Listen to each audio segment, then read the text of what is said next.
자, 오늘 하나님 말씀 마지막 때에 대해서 이야기해 보도록 하겠습니다. 마가복음 13장 말씀을 통하여서 예수님께서는 우리에게 마지막 때에 대해서 말씀하고 계시는데, 이것은 비단 마태복음 24장에서 말씀이 나오고 있습니다. 요번에 여러분들 다들 기억하시다시피 우리 준하하고 그리고 우리 지훈이가 같이 성경 말씀을 외우는 성경 말씀 암송 대회에 나갔었습니다. 근데 말씀을 외워서 나갈 때 마태복음 24장을 외워서 가더라고요. 그래서 그것을 보면서 윤석전 목사님은 아직 마태복음 24장에 대해서 깊이 고민이 있으신가 보다, 이런 생각이 들기도 했습니다. 마태복음 24장에서는 예수님께서 말씀하시는 마지막 때에 대해서 나오고 있으며, 그 병행 구절로 마가복음 13장에서도 동일하게 똑같은 내용이 나오고 있습니다. 자, 그렇다면 이 마지막 때에 대해서 예수님께서는 뭐라고 말씀하실까? 왜 이런 것에 대해서 말씀하실까를 한번 생각해 봤으면 좋겠습니다. 첫 번째로 성전의 무너짐에 대해서 예수님께 제자들이 예수님께서 말씀하고 계시는데, 1절서부터 말씀을 보면 예수께서 성전에서 나가실 때 제자 중 하나가 이르되 선생님이여 보소서, 이 돌들이 어떠하며 이 건물들이 어떠하니까? 라고 이야기하고 있습니다. 어떻게 보면 너무나도 뜬금없는 이야기일 것입니다. 왜냐하면 성전에서 나올 때 이 성전을 바라보며 선생님이여 보십시오, 이 성전을 보기에 어떻습니까? 이 돌들이 어떻습니까? 라고 이야기하고 있는 것입니다. 이 성전은 어떠한 성전이냐면 하나님께서 말씀하여 주셨던 그 성막을 더 크게 만들기 위해서 더 몇 배나 더 커다랗게 성전을 지은 것입니다. 그래서 이 성전이 어느 정도 크기였냐면 예루살렘의 6분의 1 크기라고 합니다. 그렇다면 굉장히 커다란 것이죠. 굉장히 커다래요. 그래서 하나님께 제사를 드리는 그 제사 대만 해도 그 전 거보다 약 10배가 더 큽니다. 그리고 그 건축물 자체도 엄청나게 커가지고 돌 하나조차도 사람이 감당하지 못하는 그런 크기로 만들었습니다. 이 성전이 왜 만들어졌냐면은 분봉왕이 자신의 왕권을 더 과시하기 위해서 뿐만 아니라 이스라엘 백성들에게 잘 보이기 위하여서 그 성전을 건축하였던 것입니다. 무엇을 위하여? 하나님을 위하여서 만든 것이 아니라 자신의 이름을 내고 사람들에게 인정받기 위해서 이 건축물을 만들었다라는 것입니다. 만들었다기보다는 그 전에 있었던 것을 보수하고 새롭게 만든 것이죠. 근데 이 건축물의 얼마나 모양이 멋지고 휘황찬란했는지 그 당시에 유대인들은 이 성전이 가장 커다란 기쁨이었고 저들의 자랑이었습니다. 그래서 성전만 보면 야, 이거 사람이 봐도 이렇게 대단한데 하나님께서 보시기에 얼마나 기쁘실까, 이런 생각들을 많이 했어요. 너무나도 멋진 건물이었습니다. 요번에 서울을 우리 준하와 같이 갔는데, 야, 저 멀리서부터 딱 보이는 그 롯데타워가 참, 예전엔 63빌딩이 가장 크다고 했는데 이제는 롯데타워가 가장 높이 멋지게 그렇게 서 있더라고요. 정말 이렇게 넓은 땅에 옆에 많이 건물들은 있지만 그 건물들보다 어느 건물보다 더 우뚝 솟은 롯데타워를 보니까 야, 서울은 이런 것도 있구나 싶을 정도로 굉장한 높은 그런 건물이었어요. 근데 2024년에 사람이 봐도 그 롯데타워가 대단해 보이는데, 그 당시에 AD 1년에 있었던, AD 30년에 있었던 그 사람들이 봤을 때는 그 예루살렘에 있는 그 성전이 가장 멋지고 가장 휘황찬란하며 어느 누가 봐도, 그거는 여러분들 로마 사람들이 와서 봐도 정말 놀랄 정도의 건축물이 바로 이 예루살렘에 있는 성전이었다는 것입니다. 그렇기 때문에 이 성전에서 말씀을 다 마치고 나와서 이제 밖으로 나왔을 때 예수님께 제자들이 이야기했던 것입니다. 뭐라고 합니까? 보소서, 이 돌들이 어떠하며 이 건물들이 어떠하니까 라고 했는 것은 무슨 얘기입니까? 형편없습니다 라고 얘기하는 것이 아니라 이 얼마나 멋있습니까 라고 하며 예수님께 감탄을 같이 공유하고 싶은 마음에서 이야기하고 있는 것이죠. 그런데 이 이야기에 예수님께서 찬물을 끼얹으십니다. 두 번째로 2절 말씀에 예수께서 이르시되 네가 이 큰 건물들을 보느냐? 돌 하나도 돌 위에 남지 않고 다 무너뜨려지리라 하시니라 라고 했습니다. 목사님, 이 롯데타워 짓는데 정말 오랜 시간이 걸렸습니다. 롯데타워 진짜 멋지지 않습니까? 야, 정말 멋지지 않습니까? 라고 했는데 목사님이 너는 이 큰 건물을 보느냐? 이 롯데타워의 돌 위에 돌 하나도 남지 않고 다 무너뜨려지리라 라고 이야기한다면 그 목사님은 어떤 취급받겠습니까? 찬물을 끼얹는 분위기 파악 못하는 이런 사람으로 해석이 될 것입니다. 그런데 예수님께서 말씀하십니다. 이렇게 커다랗고 예루살렘의 6분의 1까지 차지하는 멋진 건물이지만 돌 하나도 돌 위에 남지 않고 다 무너진다고 예수님께서 예언하고 계시는 것입니다. 그 이야기를 들었을 때 얼마나 제자들은 놀랬을까요? 자신들은 생각했을 때, 야, 이렇게 커다란 건물, 이렇게 멋진 건물, 세상의 많은 영광과 세상의 많은 최고의 것들을 많이 보았지만 예루살렘 성전만큼 대단한 것은 없는데 이것을 하나님께서 얼마나 기뻐하실까를 이스라엘 백성들은, 유대인들은 자부심을 갖고 있었다라는 것이죠. 그런데 예수님께서 진짜 말씀하시는 것은 너는 이 건물을 보느냐? 돌 위에 돌 하나도 남지 않고 다 없어지고 무너질 것이라고 얘기하고 계십니다. 3절 말씀 보도록 하죠. 예수께서 감람산에서 성전을 마주 대하여 앉으셨을 때 베드로와 야고보와 요한과 안드레가 조용히 묻습니다. 자, 이 성전이 이렇게 멋지다고 했을 때 예수님께서는 성전은 무너질 것이다 라고 얘기했습니다.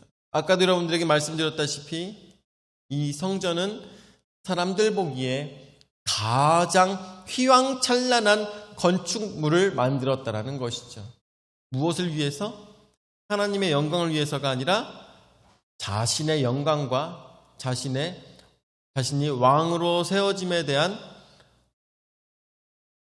정당성을 만들기 위해서 이 건축물이 만들어졌다는 것입니다. 하나님께서 기뻐하실까요? 안 하실까요? 기뻐하시지 않는다는 것이죠.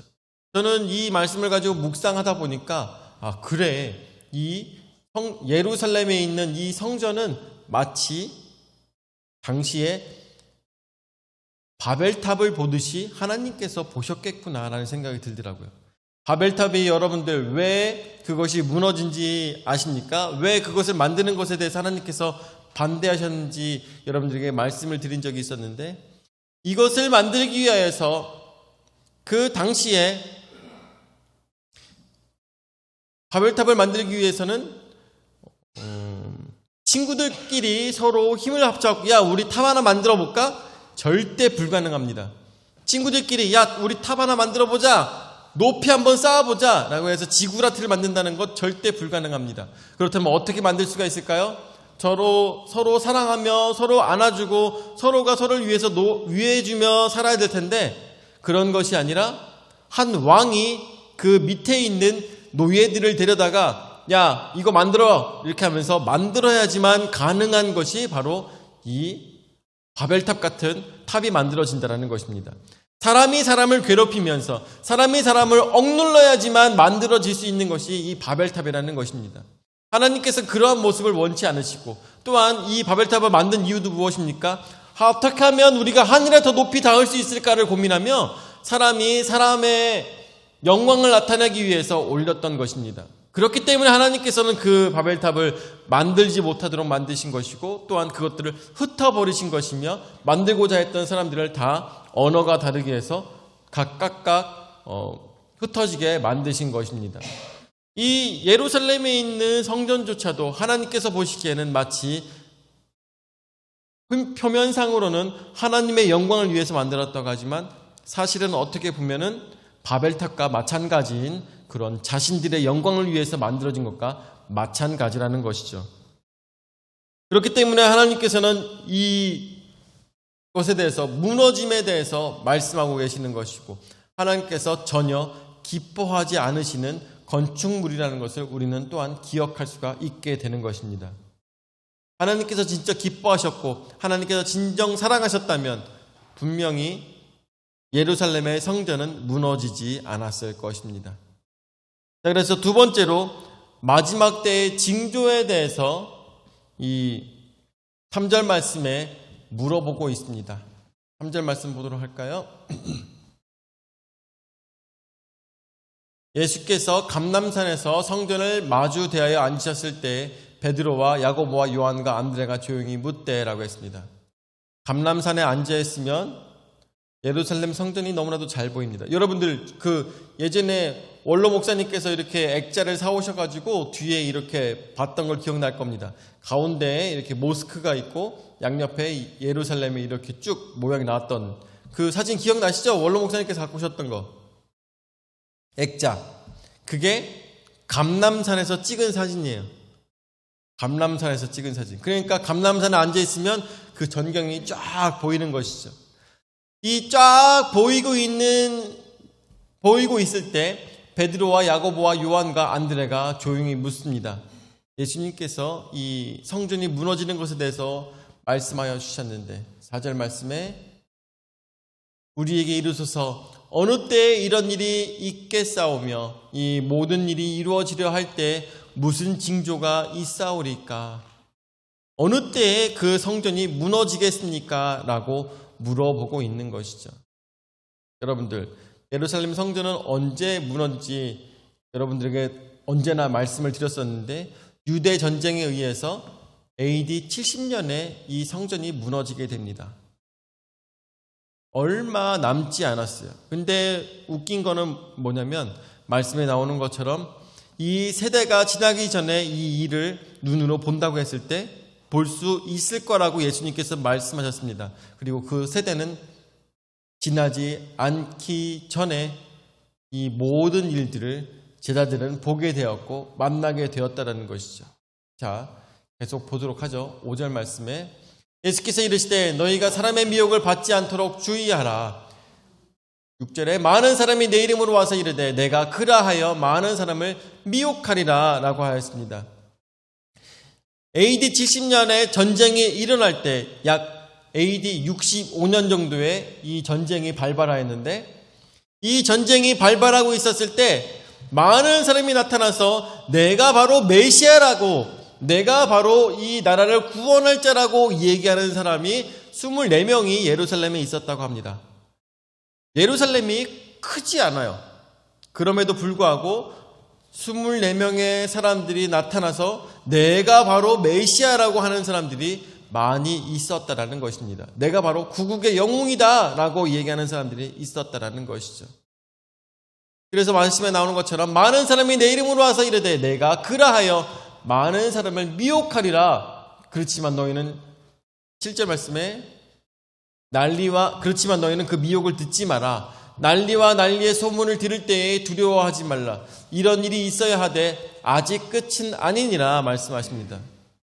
이제 전쟁이 일어나기 전에 많은 사람이 나타나서 내가 메시아라고 하는 사람들이 많이 나타날 것이고 난리와 난리가 있을 것이고 그 소문은 많은 자들에게 루머처럼 퍼지게 될 것인데 그리고 이런 어렵고 무서운 일들이 계속 소문으로서 돌게 될 것인데 이런 것들을 들었을 때 두려워하지 말라고 말씀하십니다. 왜냐하면 아직 끝은 아니기 때문이라는 것이죠. 아직 끝은 아니라 8절 말씀에 민족이 민족을 나라가 나라를 대적하여 일어나겠고 곳곳에 지진이 있으며 기근이 있으리니 이는 재난의 시작이니라 말씀하고 계십니다.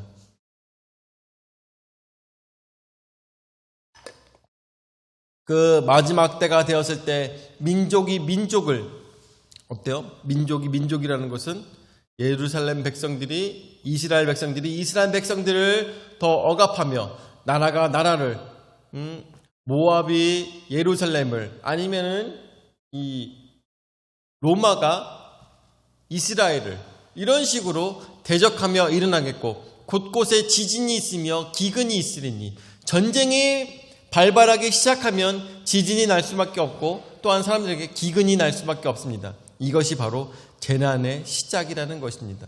이것을 뭐라고 말씀하고 계십니까? 예수님께서 말씀하시는 마지막 때라고 말씀하고 계십니다.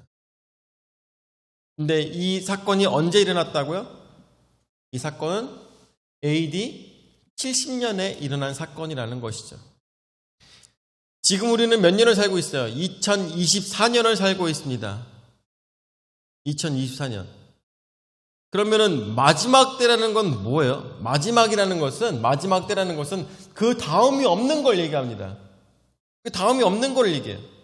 그런데 여러분들, 예수님께서 말씀하시는 이 마지막 때라는 것이 진짜 마지막이 된 것일까요? 아니면 한 번 있었던 사건인가요? 한 번 있었던 사건으로 보이고 있는 것이죠. 예수님께서 말씀하시는 이 마지막 때라는 것은 한 번 있는 사건에 대해서 말씀하시는 것이고, 그리고 이것은 재난의 시작이라고 말씀하고 계시는 것입니다. 이것이 바로 마지막 때의 징조라고 이 제자들에게 말씀하고 계시는 것이죠. 이것을 가지고 많은 목사님들과 또한 성경 신학자들이 이 마지막 때 이것은 AD 70년뿐만 아니라 지금까지도 우리에게 일어날 일들이다라고 이야기하며 많은 사람들로 하여금 어떻게 보면 저는 생각할 때 현혹시키고 있는 것과 마찬가지라는 것이죠. 현혹시키고 있는 것과 마찬가지입니다. 이야기를 하죠. 언제나 사람들은 이야기합니다. 야, 이제 마지막 때가 됐나 봐. 야, 이제 마지막 때가 됐나 봐. 왜냐하면 저기서 지진이 일어나는 거 봐. 요번이 아니라 예전에 튀르키예에 있었던 그 지진을 생각해봐요. 얼마나 많은 사람들이 죽었습니까? 그리고 다른 나라에서도 굉장히 많은 지진과 기근의 사건들이 많이 일어나고 있습니다. 여러분들, 그런데 제가 살아가는 동안에도 많은 지진과 기근이 있었습니다. 저에게는 없었지만 많은 지진과 기근이 있었습니다. 이것이 언제나 마지막 때의 징조가 돼서 사람들로 하여금 두려움에 떨게 만들었다는 것입니다. 진짜 예수님께서 그런 걸 원하셨을까요? 저는 그렇게 생각하지 않습니다. 저는 그렇게 생각하지 않아요. 오히려 이것을 가지고 마지막 때가 가까이 왔으니 너희는 이 교회에 와야 된다라고 얘기하고 있는 그런 잘못된 신앙관을 심는 데 일조하였다는 생각이 듭니다. 그것이 아니라 마지막 때가 언제나 우리에게는 가까이 있다라는 거 생각해야 되는데, 저는 생각했을 때 이 마지막 때라는 것은 이제 오늘 마가복음 13장 전체를 읽어보면, 문맥을 다 읽어보면 여러분들이 이해하실 수 있겠지만, 저는 여기서 나오고 있는 이 마지막 때라는 것은 나라의 멸망을 얘기하는 것이 아니라 사람의 죽음을 얘기하는 것이지 않을까라는 생각이 듭니다. 사람의 죽음. 누구의 죽음일까요? 바로 나의 죽음. 나의 죽음이 바로 예수님께서 말씀하시는 마지막 때라는 생각이 듭니다. 이것이 공식적인 어떤 해석은 아닙니다. 그런데 오늘 말씀을 가지고 읽어보면 그냥 알 수가 있어요. 이제까지 우리 전통적으로 한국 기독교에서는 이 말씀을 가지고 마지막 때가 가까이 오고 있다. 저 봐라 지진이 나고 저 봐라 저렇게 쓰나미가 오고 라고 하면서 많은 사람들에게 마지막 때가 이제 예수님께서 곧 오실 거다라고 언제나 얘기하고 있지만, 저는 그렇게 생각하는 것이 아니라 예수님께서 오시는 그때가 언제냐? 바로 내가 죽는 그때라는 생각이 더욱더 많이 드는 것이에요. 내가 죽는 그때. 그렇게 하지 않으면 오늘 성경의 말씀은 계속 우리에게 거짓말을 하는 것과 마찬가지라는 생각이 들죠. 그런데 이 해석을 바로 우리에게 내가 죽는 그때가 바로 마지막 때라고 생각하게 된다면 모든 문제가 다 해결됩니다. 해결이 돼요. 마지막 때의 징조는 AD 70년에 이 여기에 나오고 있는 마가복음 13장에 나오고 있는 마지막 때의 징조는 예수님께서 말씀하셨던 것은 AD 70년에 일어날 많은 사람들의 죽음에 대해서 말씀하고 계시며 이 성전의 무너짐에 대해서 말씀하고 계시다라는 것입니다. 여러분들, 유대 전쟁이 왜 일어난지 여러분들에게 말씀을 드렸었는데 기억나실 거라고 생각이 듭니다. 열심당원에서 이 로마의 중요한 인물을 죽임으로 인하여서 로마가 이것에 대해서 보복성으로 예루살렘에 와서 이스라엘 백성들을 싹 다 죽인 사건, 그리고 성전을 무너뜨린 사건으로 인하여서 이 유대 전쟁이 일어났습니다. 저는 이렇게 생각합니다. 이 열심당원은 어떠한 마음을 가지고 이 로마 사람을 죽였습니까? 정말 나라를 사랑하는 마음으로, 그리고 내가 하는 일들이 하나님의 일이라는 생각을 가지고 로마 사람을 죽였습니다. 로마의 당원을 죽인 것이죠. 그런데 그 결과적으로는 어떻게 됐습니까? 나라가 멸망하게 되는, 나라를 아예 지워버리게 되는 커다란 사건이 되었다는 것이죠. 이것을 누가 허락하였습니까? 한번 생각해 보세요. 이걸 누가 허락했어요? 하나님께서 그렇게 사랑하시고 하나님께서 그렇게 몇천 년 전부터 사랑하셨던 이스라엘은 결국 하나님의 허락에 의해서 나라가 없어졌다라는 것을 우리는 생각해야 될 것입니다. 나라가 없어져 버렸어요. 하나님께서 진정 이 이스라엘 하나만 바라보셨다면 나라가 없어질 이유가 없었을 것입니다. 그 나라는 반드시 부강하게 될 것이며 그 나라를 통하여서 하나님께서 많은 백성들에게 하나님 말씀을 전달하는데 아름답게 사용하셨을 것입니다. 그런데 AD 70년에 하나님께서는 어떤 결정을? 나라를 없애버리셨다는 것이죠. 누구의 기대와 달리? 이스라엘 백성들의 기대와 달리 하나님께서는 그들을 지워버리신 것입니다. 이스라엘 백성들은 무슨 생각을 했을까요?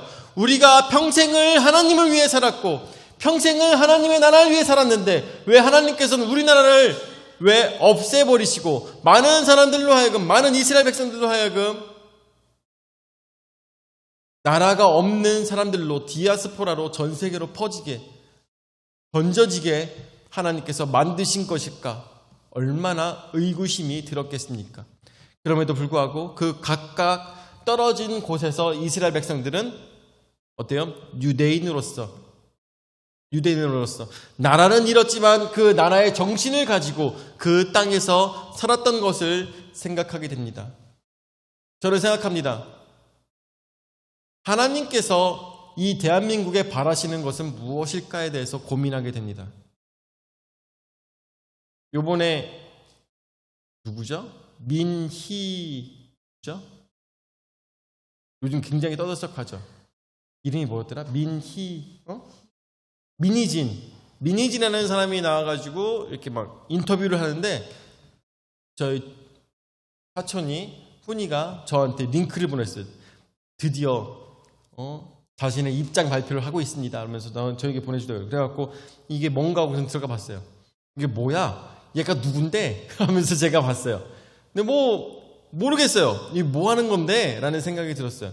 그래가지고 인터넷 검색해봤죠. 이 사람이 누군데 요즘 이렇게 떠들썩한가 하고선 제가 이렇게 찾아봤어요. 그랬더니 뉴진스를 만들어낸 사람이라고 하더라고요. 뉴진스를 프로듀싱한 사람, 이렇게 나오면서 이 어도어하고 이 방탄소년단 하이브의 그 사장자리를 놓고선 분쟁을 하고 있는 그러한 모습에 나오고 있더라고요. 근데 보니까 뉴진스를 만들기 위해서 이 민희진이라는 사람이 무당을 쫓아다니며 무당의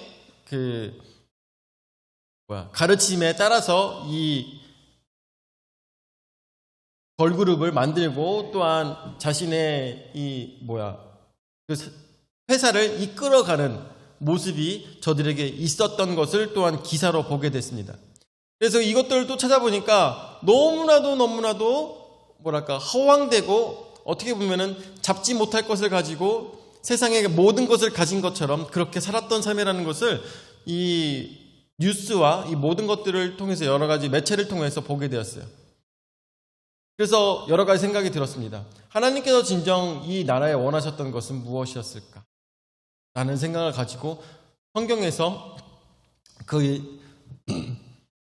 있었던 일들을 생각해 봤어요.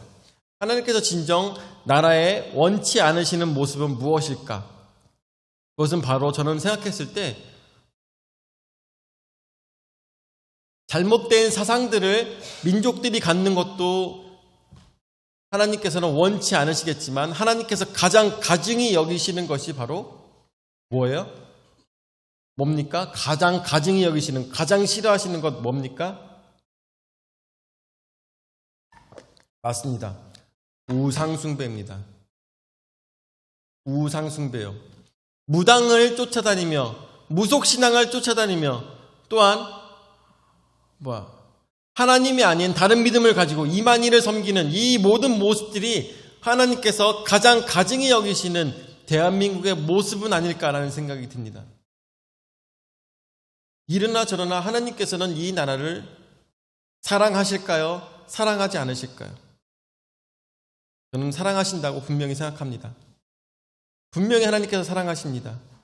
근데 이 나라를 대한민국을 사랑하는 것이 아니라 이거 분명히 기억해야 됩니다. 대한민국을 사랑하는 것이 아니라 대한민국에서 하나님께 영광 올려드리는 사람들을 하나님께서 기뻐하시고 사랑하시는 것이지 대한민국을 사랑하신 것은 아닙니다. 이것을 우리는 정확하게 해야 될 것이에요. 하나님께서는 이스라엘 백성들을 사랑하셨습니다. 이스라엘을 사랑하신 것이 아니라 그것을 꼭 기억하셔야 돼요. 이스라엘을 사랑하신 것이 아니라 하나님께 영광 올려드렸던 아브라함의 자손들, 요셉의 자손들, 이삭의 자손들을 사랑하시고 또한 뿐만 아니라 지금까지도 그때까지도 하나님을 기억하며 하나님 앞에 영광 올려드리는 사람을 하나님께서 기뻐하신 것이지 이스라엘이라는 나라를 사랑하신 것이 아니라 예루살렘이라는 도시를 사랑하신 것이 아니라 거기에 있는 성전을 사랑하신 것이 아니라 예배드리는 자들, 그 자녀들을 하나님께서 사랑하셨다는 것을 우리는 오늘 성경 말씀을 통해서 다시 한 번 더 생각해 볼 수 있다는 것입니다. 우리의 신앙생활은 어디로 가야 되겠습니까? 어디로 가야 되겠습니까? 여러분들에게 여러 번 자주 말씀드렸지만 나라를 사랑하는 마음 너무나도 좋습니다. 나라를 사랑하는 마음 너무나도 좋습니다. 그런데 그것을 지키기 위해서 하나님을 섬기는 것에 대해서 잘못 행한다면 그것은 굉장히 커다란 잘못이라는 것을 우리는 생각해야 될 것이죠. 저는 여기에서 굉장히 실망감을 느꼈었는데 우리 장 목사님께서나 아니면은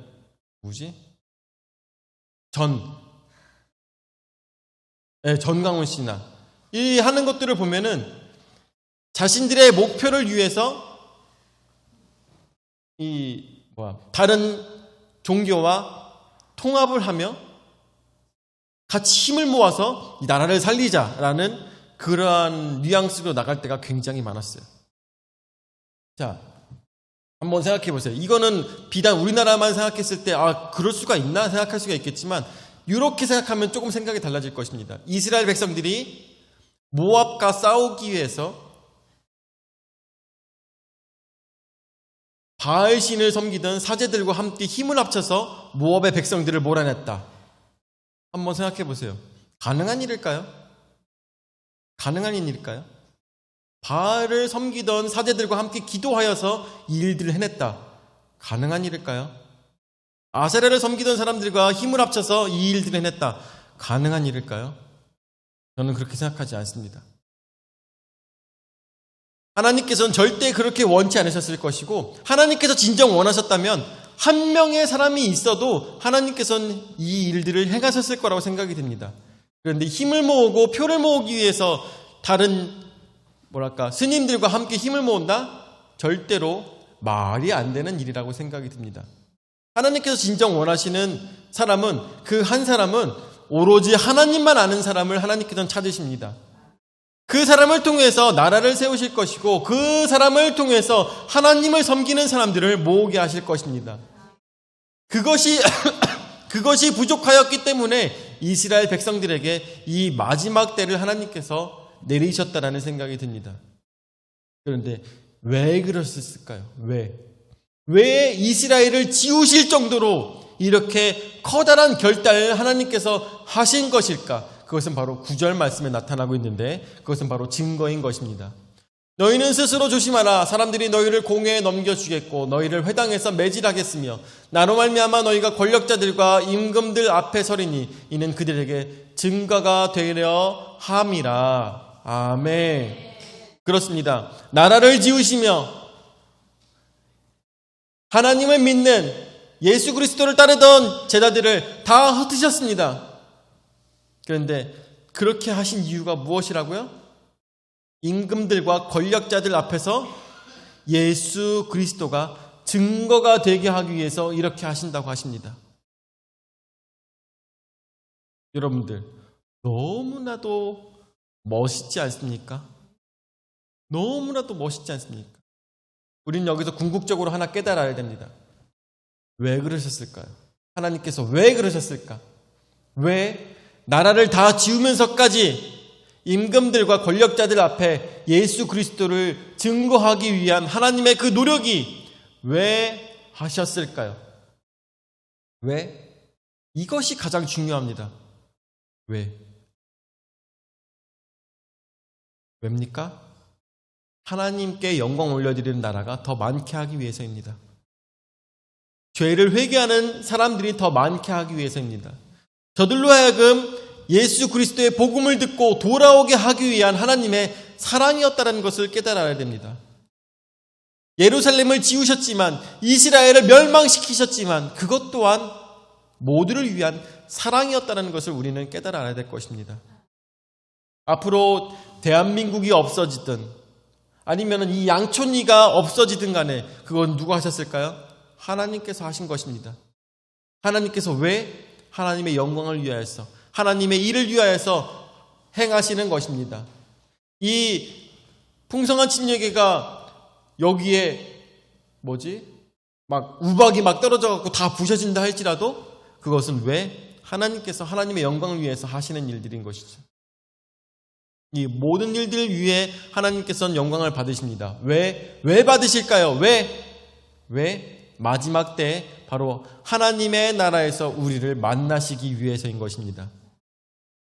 여기에 많은 제자들은 여기 어때요? 권력자들과 임금님 앞에 이 제자들은 서게 됩니다. 그리고 어떻게 됩니까? 거기서 승승장구하며 맛있는 음식을 먹고 기쁨으로 죽을 때까지 산 것이 아니라 거기서 하나님의 말씀을 전달하고 예수 그리스도를 전달하고 난 다음에 거기서 죽임을 당하게 됩니다. 인간으로 봐서는 얼마나 허황된 삶입니까? 얼마나 불쌍한 인생이에요. 그렇지만 저들은 천국에서 만난다는 것이죠. 그렇지만 저들은 천국에서 만납니다. 결국 우린 이 모든 일들이 천국으로 마지막이 종착점이 천국이라는 것을 생각했을 때 하나님께서는 행하셨던 모든 일들을 통하여서 우리로 하여금 커다란 계획들을 갖고 계시다는 것을 우리는 생각해야 될 것입니다. 오늘 말씀을 마무리 짓도록 하겠습니다. 마지막 때입니다. 성전이 무너질 것이고 마지막 징조로 인하여서 많은 사람들이 두려워하게 될 것이며 그리고 나라까지도 폭파될 정도로 아무것도 남지 않는 그러한 일들이 있겠지만 이 모든 일들에 대해서 두려워할 필요는 없다고 하십니다. 왜요? 바로 하나님께서 하나님의 복음을 땅끝까지 전파하시기 위해서 이 모든 것들을 행하셨다는 것입니다. 이 나라를 예루살렘을 없앰으로 인하여서 전 세계의 유대인들은 나가서 하나님을 섬기는 백성들이 어떻게 사는지 그 모습을 통하여서 보이게 하신 것입니다. 저는 사실 생각합니다. 이슬람을 통해서 나라가 전복될까? 아니면은 이슬람을 통해서 나라가 변질될까? 믿음이 변질될까? 두려워할 필요 없습니다. 이 모든 것들도 하나님께서 행하실 것입니다.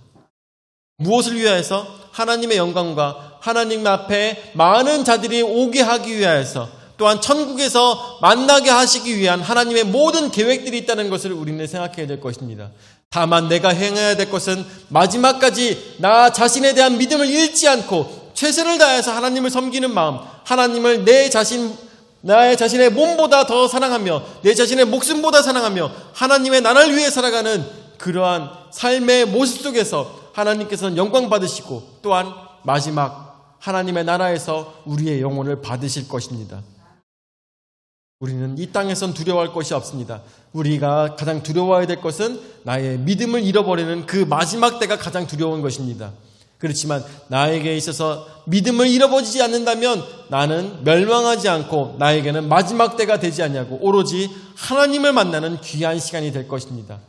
오늘 언제나 승리하며 주님 안에서 살아가시는 풍성한 침략의 모든 성도들 되시기를 예수 이름으로 축원을 드립니다. 아멘. 사랑의 주님 은하 사랑을 감사드립니다. 오늘도 말씀을 통하여서 저희로 깨닫게 인도하여 주심을 감사를 드립니다. 말씀 속에서 지혜를 발견하였사오니 아버지 그 지혜의 말씀대로 저희가 행할 수 있도록 인도하여 주시옵소서. 세상에 많은 이데올로기들이 있습니다. 그것들을 통하여서 우리가 좌우로 우로 치우칠 때가 너무나도 많사오니 아버지 교회는 그렇지 않을 수 있도록 인도하여 주시옵고 예수 그리스도 안에 있는 자들은 그렇지 아니하여서 오로지 믿음만 붙들고 하나님의 영광 위에 살아갈 수 있도록 인도하여 주셔서 하나님의 나라에서 모두가 함께 만나 기뻐 뛰며 주님 앞에 영광 올려드리는 그날이 속히 올 수 있도록 인도하여 주시옵소서.